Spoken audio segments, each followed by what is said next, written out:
So we'll get on to the major highlights of your career in a moment, but firstly, I'd be interested to know what the major changes in British sport have been and over your years as a broadcaster. Golly, that is a really big question to start off with. The biggest changes. Well, I think the obvious thing to say is the advent of cable satellite television. You know, when I started, literally, there was the BBC and there was ITV, and that was it. I mean, that makes it sound like, you know, well, and it makes it sound almost like the black and white world. It wasn't quite that. We had got colour television when I started. But, you know, when Sky came in, and British Satellite Broadcasting, as they were called, in 1989, and I actually started with BSB, it was just transformational. I mean, it really, really was. And people always say this, that, you know, and it's a suitable time to, so that's, you can probably see my dog just leaving the room there behind. He gets very bored when I start talking. But, you know, we're doing this interview in May, the weekend after the cup final. And people always say this, but, you know, when I started, there was only one live game of football on television every year, and that was the FA Cup final. That's why it was such a big deal. You know, I watched the Rangers final last night. You know, if you can watch, I could watch a Premier League game tonight. I could watch a game from all over the world at any time of the day almost. That's the single biggest change. And it's utterly transformational. But what, of course, it does do is it divides audiences. Because in days gone by, when there was only one thing to watch, from a sporting perspective, everybody watched it. Now, because you can watch anything whenever you want to watch it, involved in whatever way you want it to be watched, it actually means that the numbers get much, much smaller. So, you know, even though media rights are an unbelievably important, the single most important thing in funding sports, sometimes you're broadcasting to very, very few people. So, you know, there are good and there's bad, but the good massively outweighs the bad. I mean, the idea, you know, listen, when I started, you know, an Ashes Test series in Australia, you know, it was on the radio. That was it. You barely saw a picture. A Lions tour overseas, you never saw it. So that's massive progress. It really is. Yeah. So actually, the next question is talking about the beginning of your career in radio for BBC Radio 2. Josh believed in 1985. What are the significant hurdles when you attempt to put live sport on a medium without pictures? Hurdles? Well, I'd look at it the other way, you see. I'd look at it as the opportunities rather than the hurdles. Because I think the great thing about broadcasting, there are two things that matter in broadcasting: voice and vocabulary. And if you've got both those, or you have a percentage of both of those, you can do something with them. And I think that, you know, the thing that has always amazed me is, for instance, how golf works on the radio, because you wouldn't think it would do really. But actually, it almost works better on the radio than any other sport, providing you've got the right people describing it. Because if you're sitting watching golf on television, by the very nature of how golf is covered on television, you see the player, you see the swing, you see the ball in the air, you see where it lands. And the coverage can be quite one-dimensional in a way. Whereas on radio, you can talk about the player, you can talk about the swing, you can talk about the ball, you can talk about where it lands, but you can also talk about people that you see, about birds that you can see, about insects that you can see, about boats out at sea, which the camera actually hasn't focused on at that particular moment. So you can create a much more holistic and bring, it's a strange kind of thing. You can actually bring the event much closer to the person who's listening than television can, which may sound strange, but I actually do think that in some instances, you know, that is actually true. But obviously it's all about the messenger. You've got to have the right people who are able to describe it for you. But if you have got them, then I think, you know, events like golf, and also, you know, like state occasions, you know, trooping the color and things like that. If you've got the right people with the right words and the right ability to actually just see what they're seeing and almost tell it. I was always told that you had to broadcast to your mum. if you were broadcasting, because your mum might not be remotely interested in golf, shall we say, but if you could broadcast to your mum and make her interested, then everybody would be interested.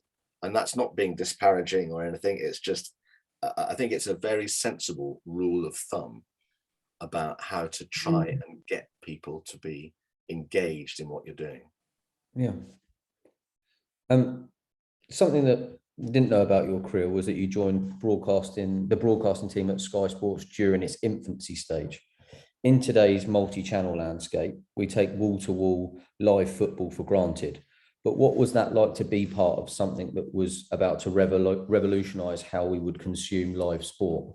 It was very, very exciting and quite scary. I did all the Scottish football on British satellite broadcasting when it started. Every week, Tuesday, Wednesday nights, we'd be at St Mirren or Motherwell or wherever it might be. And the thing that amazed me most was I actually wasn't sure that anybody was watching, because you couldn't be, because it was just utterly embryonic. And I do remember a game, I think it actually was at St Mirren, where we walked to the ground at Love Street, where St Mirren played. And we walked to the ground, and I remember the very first time I saw a satellite dish on the side of a house. And I thought, wow, that's us. There is somebody out there after all. But the great thing about it was, in those days, you know, as we were starting out, and I'd never done television at that stage, was, and I'm absolutely sure, I don't have a single recording of any of those programs anywhere, which is I regret now. But if one did exist somewhere, I'm sure I was absolutely dreadful. But because the audience was nil, it meant you could learn on the job, which I don't think you should be allowed to, really. I really think you ought to serve your apprenticeship elsewhere and work your way through the groups. You know, you don't suddenly play for Manchester United. You know, you should be playing. You should have a few games at Rochdale before you do that. But I mean, we went straight in doing it, and you know, and some of the pundits that we had, somebody like Graham Souness from The Word Go, you know, has been a brilliant pundit for 35 years now. But I'm sure he carried me through those early days. But that's my abiding memory of those early days, wondering if there was anybody there. And then as the year, 18 months or so went by, first 2 years, suddenly you noticed satellite dishes cropping up all over the place. So you realized that it was a slow burner, but bit by bit by bit, you know, exponentially, it got bigger. Yeah. And then in 94, you moved to Radio 5, where you become a stalwart and commentating on everything from the World Cup to Wimbledon. In your opinion, how important is 5 Live in upholding the BBC's vision for live sport to air for free? And what's easier, presenting or commentating? Lots of questions in there. Well, I mean, obviously TalkSport didn't exist in those days, so you had a monopoly. You know, I think one of the great things about, in general terms, I think having sport available to as many people as possible in whatever formats as possible is good for sport, you know, full stop.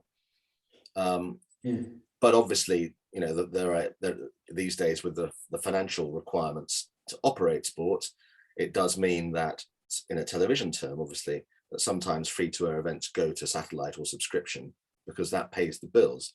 We haven't quite got to that stage yet on radio. Now, whether we did, I think it would be very interesting. You know, if at some point another radio station came along that bought the rights to events, but you then had to pay to listen to that radio station, I don't understand how technically that could work or operate.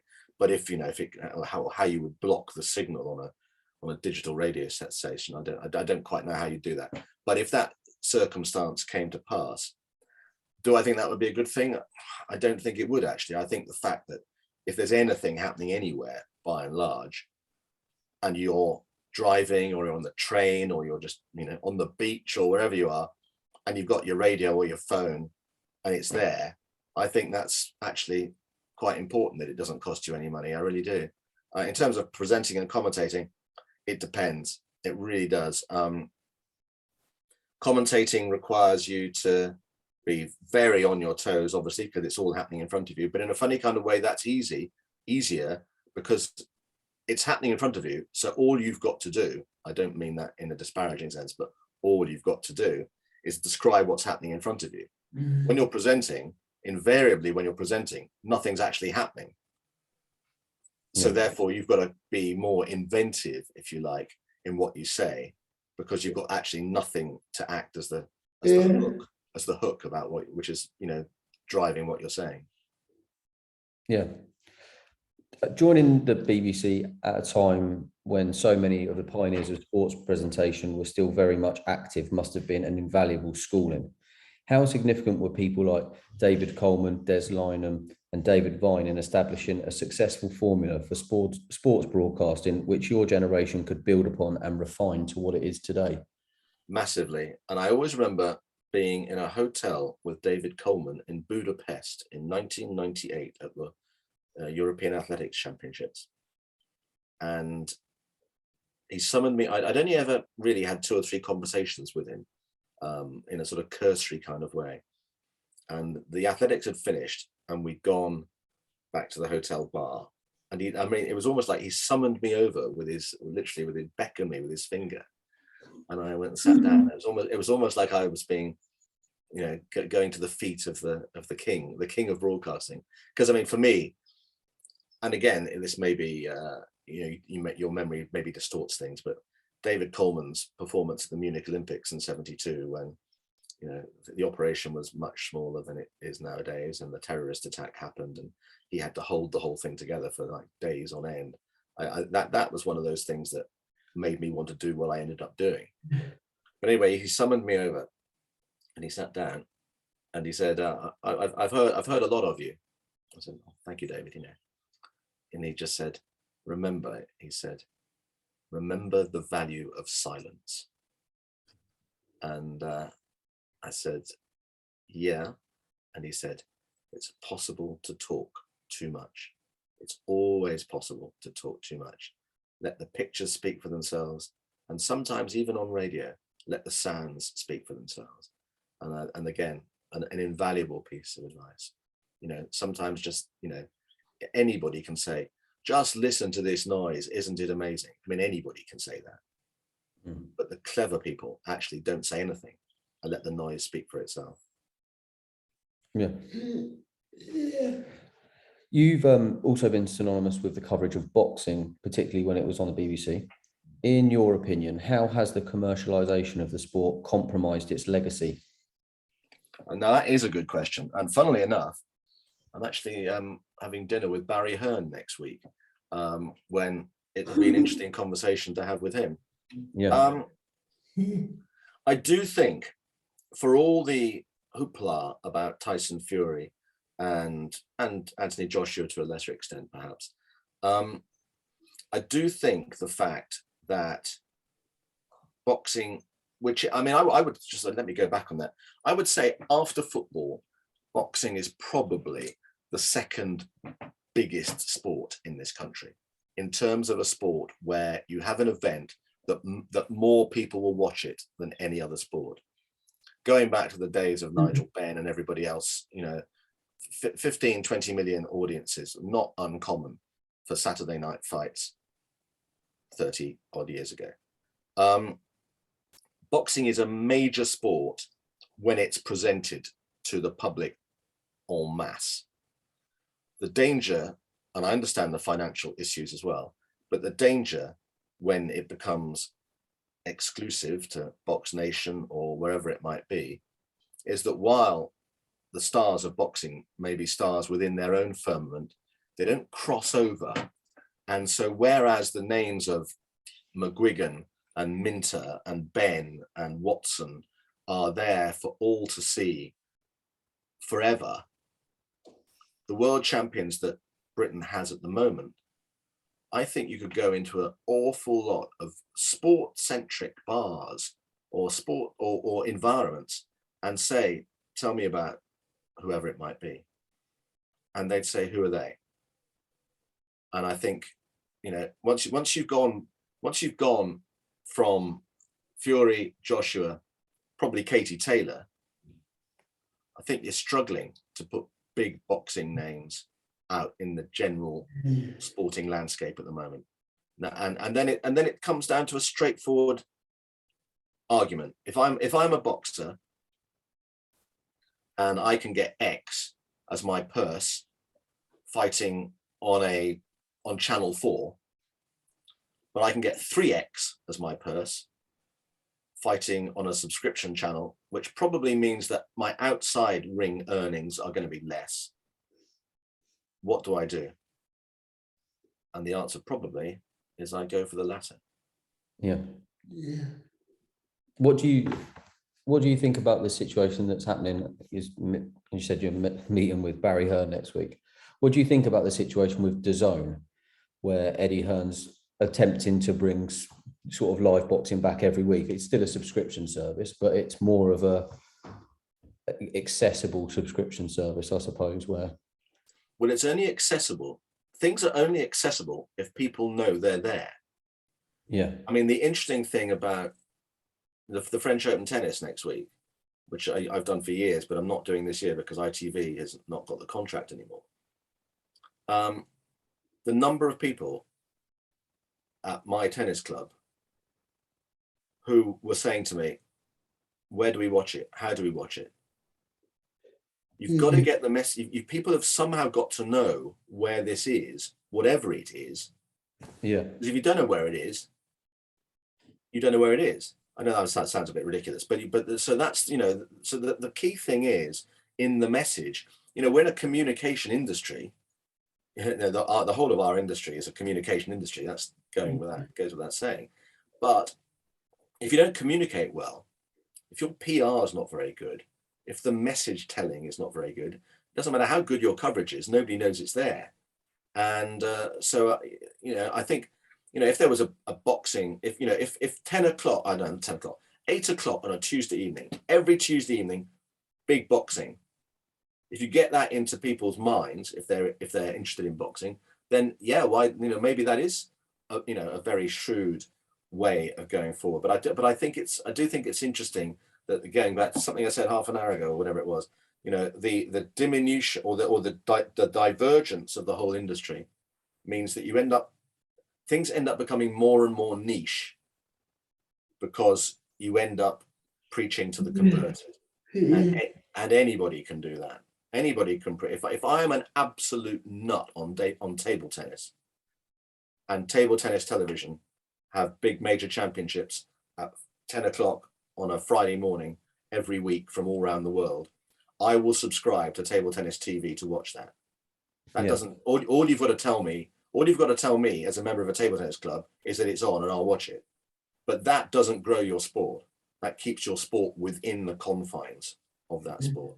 The trick is how do you go from being that size to that size to that size to that size and make it bigger. That's the trick. And that, of course, you talk about Eddie Hearn, that of course is what Barry Hearn did with snooker and did with darts as well. You take it from its fundamental base, just grow it. Is a breakdown for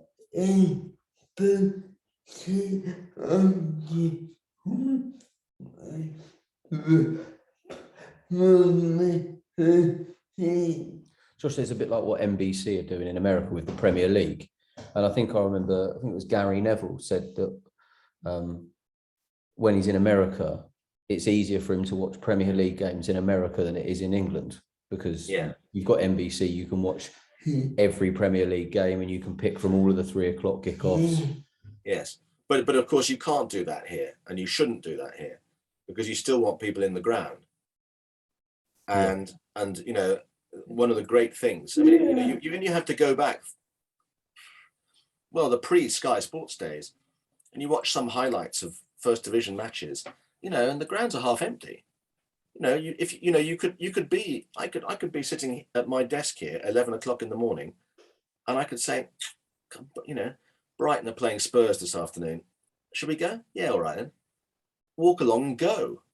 Yeah. Can you imagine doing that now? You mean it doesn't, you know, so you've got, but that's because, you know, there was no football on in those days. As I going back to what I was saying earlier, you can't, if every single match at 3 o'clock on a Saturday afternoon was available to be watched in its entirety, then you're starting to erode the experience through the screen, because nothing makes an event look as good as a full house, as a lot of people being there. The moment you start seeing on television swathes of empty seats, you think, well, if people can't be bothered to go and watch this, why should I watch it? And so you know, that's why you can't do that in this country, and nor I think should you be able to. So another sport now, an actual move to television eventually resulted in you becoming the main anchor for BBC's coverage of the Six Nations. What are the main challenges of presenting high profile events such as these? Well, one of the main challenges is being impartial, which people will, no matter how much you can protest about your impartiality, people will always say you're biased one way or t'other, because they come at it with their own bias in the first place. So the hardest thing as well, I think, is in terms of rugby, the hardest thing is, and this all these conversations are interlinked. You know, rugby is not a major sport. It's a big sport, but it's not a major sport. But it's a big sport with major events. So the Six Nations, suddenly, you know, on a regular week on BT, if they've got an audience of 100,000, 200,000 watching those matches, suddenly you go to a Six Nations match where there's 9 or 10 million people watching. So the biggest challenge, because it's stating the obvious here, is that the overwhelming majority of people who are watching that match certainly have never played the game, and most of them probably don't really understand the nuances of it, but they're watching because it's an event. It's what people talk about.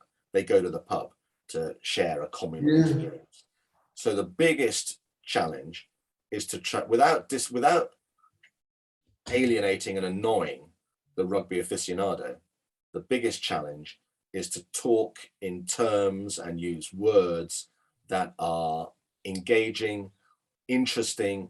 So people who are sitting at home going, it's England against Wales, I'm interested in this because it's England against Wales, to make them understand it, why it's exciting, why it matters, why that incident was of significance, what happened there, and not get bogged down in jargon, which a lot of sports can get completely obsessed by.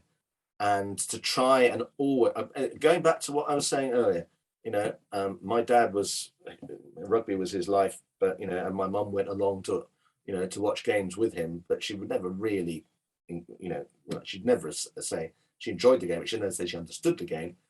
Always trying to broadcast to your mum. You know, why, you know, is she going to stay and watch the whole game? Or, and at half time, is she going to go off and do something else? Or is she going to stay and listen to the chat? That's always the, you know, the premise almost. Yeah. We've got a question now, which is a bit of a different one. It was actually one that was suggested to ask you. Is it true that Jonathan Davis once roughed you up on air? No. No. Okay. I don't know. No, I don't know where on earth that came from. Where did that come from?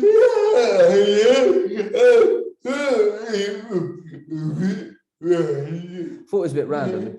Basically, someone that follows the podcast used to work in broadcasting. I think they used to do production or something. And there was a rumor that Jonathan Davis used to go around roughing people up. So, well, if he did go around roughing people up, he must have missed me on the way. That's you escaped. I escaped. Maybe that's the headline. I escaped Jonathan Davis. Yeah.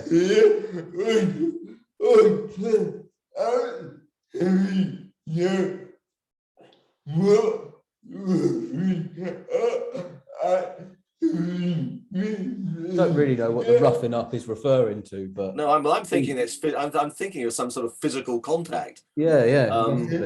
Maybe, or maybe he crash tackled me in a bar one night. Yeah, maybe. If he did, I've got no recollection of it. Put it that way. So London 2012 was a very special occasion for almost everyone living in Britain. One of the defining moments of the whole event was your reaction to Mark Hunter and Zach Purchas's silver medal performance. As a spectator, what did you find so moving about that? And as a broadcaster, how did it feel to somewhat lose your composure on live TV? Well, of course, it's interesting that these days people losing their composure on television is almost mandatory. But actually, if you go back 10 years ago, it was very unusual because there was still that kind of not quite stiff upper lip, but it just wasn't really part of the broadcaster's makeup. I think from a spectator, well, I mean, it's a very simple answer, really. These guys who you'd kind of followed them for 8 years, actually, because they'd won in Beijing, but you'd followed them for 8 years. You knew that every morning at crack of dawn, they were out on the water, and their training program was such that they did 500, 1,000, 1,500, 1,800, 200 meters to go, put the hammer down, win. That's how they lived for 7 years, basically, almost being, unbeatable. And that's how the engine worked. It was like, a finely oiled car, like a machine. And then on the day, perhaps the single most important day of their lives as sports people, they got 500, 1,000, 1,500, 200 to go, put the hammer down, and the clutch stuck, or whatever analogy you want to use. It just, for whatever reason, instead of going like that, it was like they had the handbrake on. Yeah. And they couldn't believe it, because they couldn't rationalize it. They couldn't work out how that had happened. And just to see a sense of desolation and actually shock, not misunderstanding, a non-understanding of how something that they'd done hundreds and hundreds and hundreds and hundreds of times, but at the key moment when it had to happen, it didn't happen. So to see that sense of loss, it was almost a kind of bereavement in their eyes. You've got to be quite steely, I think, to not emotionally engage in that. And I could just see the shock on their face. And they were such great guys. They've been such good people to work with for such a long period. I was so disappointed for them. And it was, I couldn't wait to throw to the next race. Yeah, I suppose that must be quite a difficult thing to manage when you're doing broadcasting for things like the Olympics and stuff, because with football and rugby and things like that, I suppose there's always that thing of there's always next week, or there's always next year, but with something like the Olympics, like you say, some of these athletes go through, 8-year programs for one race, and for some people it can be all over after that. And yes, from your point of view, past being a spectator as a broadcaster, that must be quite a difficult thing to actually manage when you get thrown over to them, Well, I mean, in that situation, I mean, you've pinpointed it exactly. At that moment, I'm looking at them. I'm not saying this, but I'm looking at them and I'm thinking, I mean, they apologize for winning a silver medal. You would say, well, steady on. Most people would give their eye teeth to have a silver medal. Yeah. But you're looking at them thinking, do you really want to, with all due respect, in the context of rowing, world championships, European championships, all well and good, but in the broader scheme of things, it's Olympics or bust.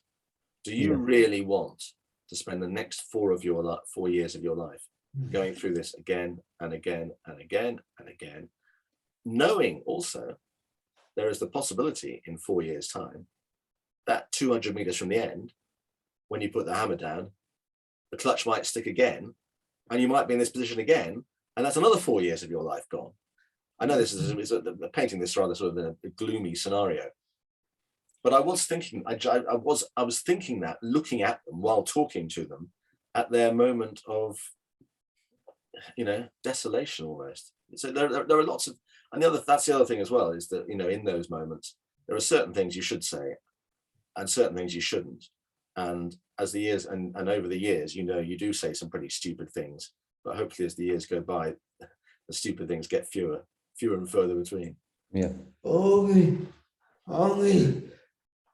walked that part me every day.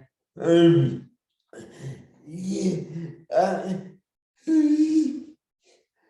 can, yeah, it's what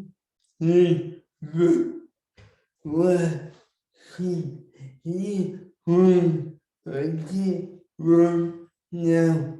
Well,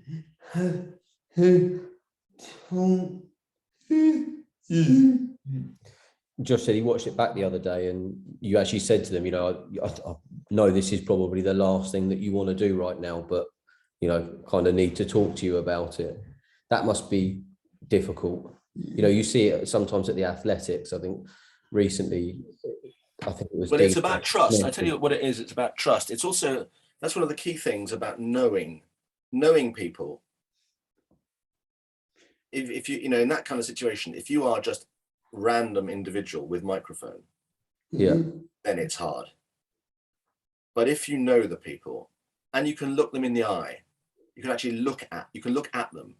I mean, that's one of the key things as well. You know, don't look at your notes. Just don't look at your notes. If you need notes, you shouldn't be doing the job. yeah, But look them in the eye and say, and in a way, without saying it, you're saying, I understand. I mean, I don't understand, but I do understand.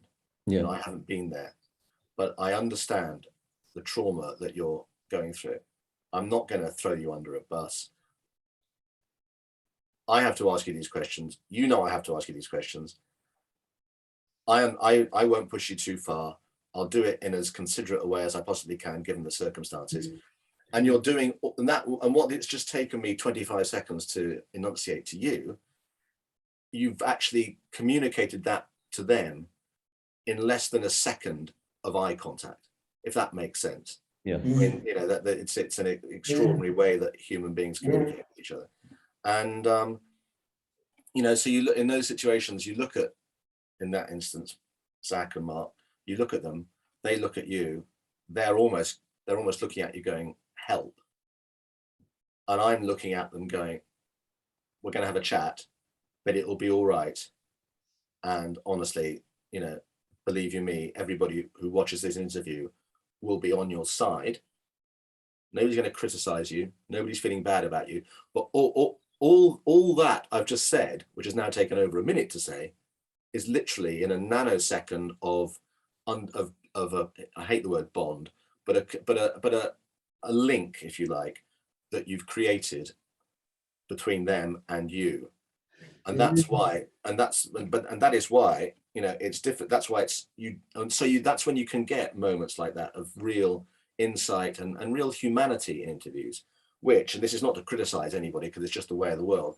If you are just random ex-interviewer and you're suddenly thrust in with a microphone to a footballer who's missed a penalty in a shootout and they have no idea who you are, they've never met you before, that's a very hard interview to do. Because you don't know, you just simply don't know where to, how far do you push that? Because they don't know you, and also you don't know them, you know. I suppose it goes back to what you said at the beginning about making sure that people have done the hard yards and done their apprenticeship, so to speak, so that when you do get those big moments, you've got. Well, there's an area. Well, so when those moments happen, the player concerned, whoever they are, whatever they are, there's a vague recognition. They look at you and say, I'm not, I can't remember what your name is, but I know you've been around the block a bit. I know you know how to do this. Okay, I'll talk to you. Yeah. yeah.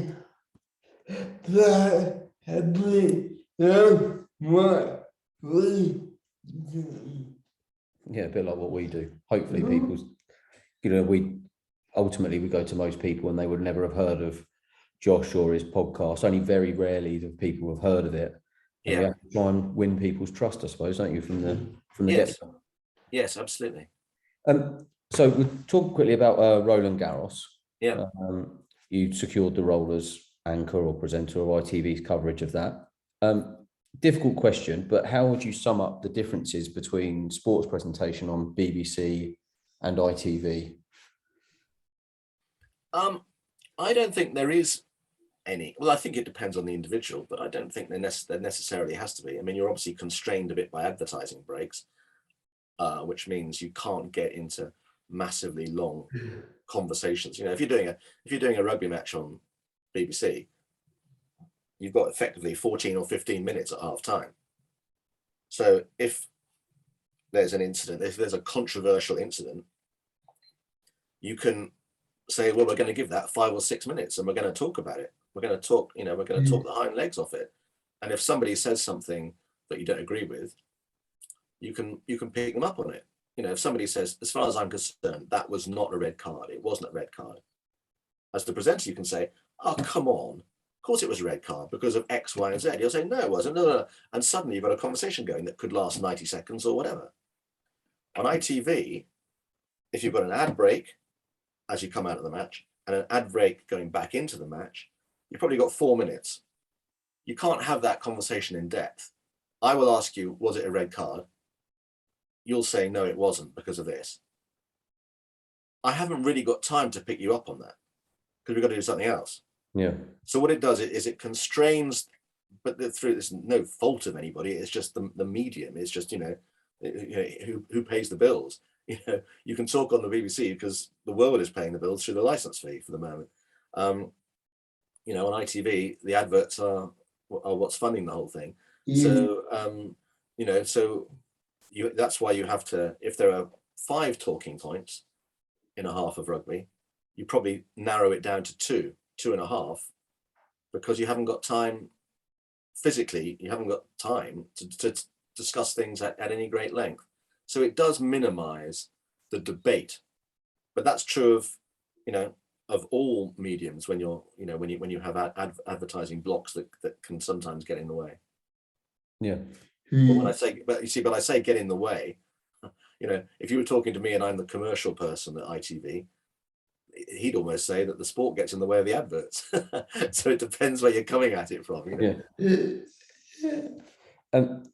So beyond competitive sport, I suppose competitive sport, in 1998, you secured the role of presenter of World's Strongest Man.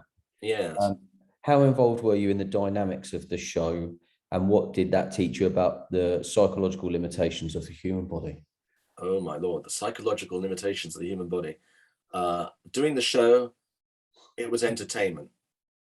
It was, I didn't regard it as like most sport is sport brackets plus entertainment. World's Strongest Man was entertainment brackets plus sport. That was the fundamental thinking behind it, because of the time it went out, the audience demographic, lots of kids watch it, everything like that. The one thing I would say, the one image I hold in my head, the one image for all the years that I did that, was at Valletta Airport in Malta, watching these guys pull a 747 down a runway. That is, then I just remember looking at that and going, oh my, how on earth? How do you get that thing going? It was just startling, it really was. And they were all immensely nice guys, and I loved doing it. I absolutely loved doing it. We went to some fantastic places, which obviously helped, but they were all immensely nice, and irrespective of what nationality they were, how much English they could speak, they engaged in the program, and I think they made it a really entertaining watch as well. Yeah. 2002, you presented a special edition of the 80s game show Superstars for the first ever Sport Relief. How competitive did the former athletes become? Golly, that's 20 years ago. I've actually forgotten about it. I remember John Regis being utterly useless at canoeing. I think everybody was very competitive. I don't really remember it very well, to be honest. You obviously, Josh, have you watched it recently or something? Is it still there somewhere? Well, the games has just been on again, hasn't it? On ITV, they brought the games back, didn't they? So, yeah, we did it in Bath. That's about all I can remember of it. All I remember about it was doing it in Bath and the canoeing in the lee of the Abbey, and all of us wondering how long it would take before John Regis tipped upside down and was floating down the River Avon, heading towards the Severn Estuary and out into the Atlantic. Looking back at your career, what's your proudest achievement? Oh, golly. Well, I don't know if any of it's an achievement, but all I would say is I think I've always been, because of the way because I was brought up. My dad's great passions were rugby, boxing, athletics. My mum's great passions were tennis, swimming. I was brought up in a way that I could not possibly have been not engaged in sport, if you know what I mean, or not appreciated the value of it or what it gives you outside of just competition, but in terms of friendship, in terms of lifestyle, in terms of whatever it might be. And so when I started doing what I was doing, the motivation all the while there, I mean, obviously then there's, you know, you want to have a good time and have fun, and, you know, it's barely a job. I mean, people often, you know, say that and you go, yeah, but actually it's not really a job. You know, you're finding yourself in a position of immense privilege to be at all these great events. And, you know, I mean, I don't think I ever lay awake at night worrying about the job. I worried about lots of other things, but the job, you know, you're just talking about sport. But the achievement, such as it is to get as many people as possible, either through radio or television, maybe more importantly, people who weren't sporty, who aren't instinctively, inherently sporty, to get them to think, this is good, I like sport, or I like this sport, or whatever it might be.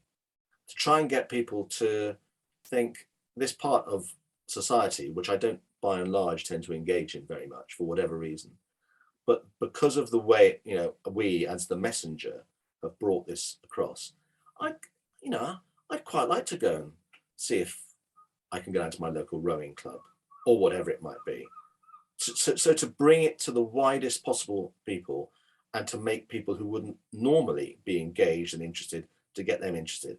And that often went down. I did the Cheltenham Festival on radio for 30 odd years. The number of people who said to me, we have no interest in horse racing, but we love listening to Cheltenham on the radio because you make us kind of understand why, if that's your world, it is your world, why you love it. And I just think that's the most important thing that we can do. It's no different. You know, in the same way that if you spoke to a DJ and he'd say, you know, Janice Long died recently. And Janice would always, I mean, her passion for music was huge, but she would always say, why is she doing it? She would say, because I've heard a new song by X. And by the means of me being on the radio, I can play that record to as many people as possible. And if 10% of them, the next time they're in the pub, say, have you heard that record by X? That's great. You really ought to listen to it. She's done her job. And that was always her great passion. And I would say that the same from our point of view, from people involved in, from my perspective, broadcasting sport. If anybody ever sat in the pub and said, did you hear whatever it was? It was really great. I've never really been interested in badminton before, but I really enjoy. I might find out a bit more about it. I've kind of always. It makes you sound a bit like a missionary, but I've always felt that from a sporting point of view. So, what's next for John Inverdale? Well, I'm on the council of the Rugby Union. I'm on the board of Cheltenham Racecourse, so I've become a blazer. But I think the key thing when you're a blazer is still to keep that little slightly undercurrent of rebelliousness in there, so that you keep poking the bear a bit. And you don't just sit there and drink and eat the prawn sandwiches. You actually you ask the question, why are these sandwiches made of prawn? Never stop doing that. Yeah, great. Okay, well that's